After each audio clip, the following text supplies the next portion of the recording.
Phone చేసి దొబ్బే గొర్రె ఉంది, ఏం పేరు పెట్టాను, యెహోవా.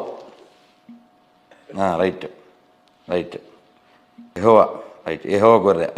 అఫ్ కోర్స్ బైబిల్లో రాయబడింది, నా గొర్రెలు నా స్వరాన్ని వింటాయన్నాడు. మన దేవుడు మన కాపరి కాబట్టి మనలను గొర్రెలుగా పోల్చాడు ఆయన. ఈ రోజుల్లో కొంతమంది ఇంకా క్రైస్తవులు అందరూ గొర్రెలు గొర్రెలు గొర్రెలు, వాళ్ళకి ఏమీ తెలియదు అని. గొర్రెలు అంటే వాళ్ళ ఉద్దేశం ఏంటనమాట, అమాయకులు, వీళ్ళకి ఏం తెలీదు, వీరు జ్ఞానహీనులోనే.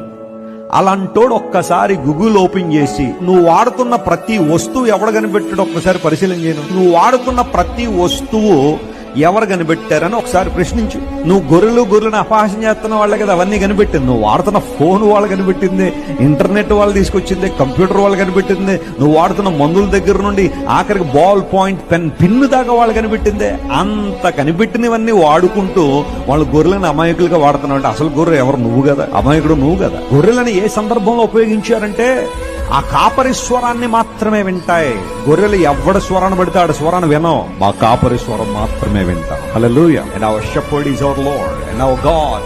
మా దేవుడే మా కాపరి, మా ప్రభు, ఆయన స్వరాన్ని మాత్రమే వింటాం. కాబట్టి of course you are the sheep of God. అలా అని చెప్పి ప్రపంచానికి హాని చేసే గొర్రెలు కాదు ఇవి. ప్రపంచాన్ని కుల వ్యవస్థతో అణిచివేసే గొర్రెలు కాదు, మనుషుల మధ్య డిస్క్రిమినేషన్ తీసుకొచ్చిన గొర్రెలు కాదు, మనుషులను అనగద్రొక్కేసిన గొర్రెలు కాదు, దోచుకున్న గొర్రెలు కాదు ఇవి.